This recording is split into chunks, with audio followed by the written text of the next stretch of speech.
When governments fail their most basic duty, at the heart of every society lies an unspoken bargain between the people and their government. Philosophers from John Locke to Jean-Jacques Rousseau described it as the social contract.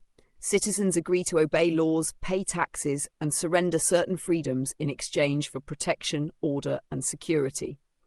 Without that promise, government is not a guardian, but merely an occupier of power. The most fundamental duty of any state is simple: to safeguard its people.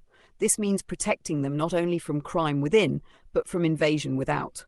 If a government cannot or will not shield its citizens from foreign threats, it has failed at the most essential level of its existence. History is replete with examples. In 1940 France, when the government collapsed in the face of Nazi invasion, legitimacy evaporated alongside its ability to defend the nation.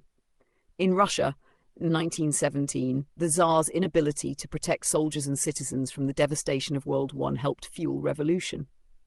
In Afghanistan 2021, a government propped up by foreign powers disintegrated within days once those powers withdrew, proving its inability to secure its own people. In each case, the thread is the same. A government that cannot protect its people ceases to be a government in the meaningful sense. It may still wield authority on paper, but it loses moral authority, the only real foundation for enduring rule. The United States' own birth illustrates this principle. In 1776, the Declaration of Independence charged that the British Crown had failed to secure the lives, liberties, and well-being of its colonists. The colonists argued that such failure stripped the Crown of legitimacy, freeing them to establish a government of their own. Their revolution was, under British law, treason. But their victory transformed rebellion into founding and treason into liberty. This reveals a hard truth. A government's legitimacy does not rest in its own claim to power, but in its performance of duty.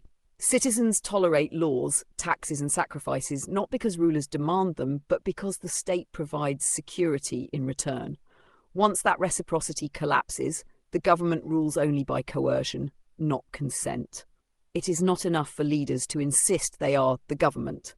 If they cannot defend their people from invasion, occupation, or destruction, they have betrayed the very justification for their existence.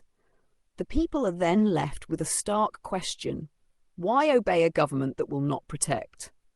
Governments that fail in this duty may cling to their offices, surround themselves with laws, and punish dissent. But history teaches that such regimes eventually crumble. No people will forever regard as legitimate a state that refuses to uphold its end of the social contract. In the end, the lesson is as simple as it is profound: to govern is to protect. Strip away that duty, and what remains is not a government of the people, but a hollow shell ruling in name only.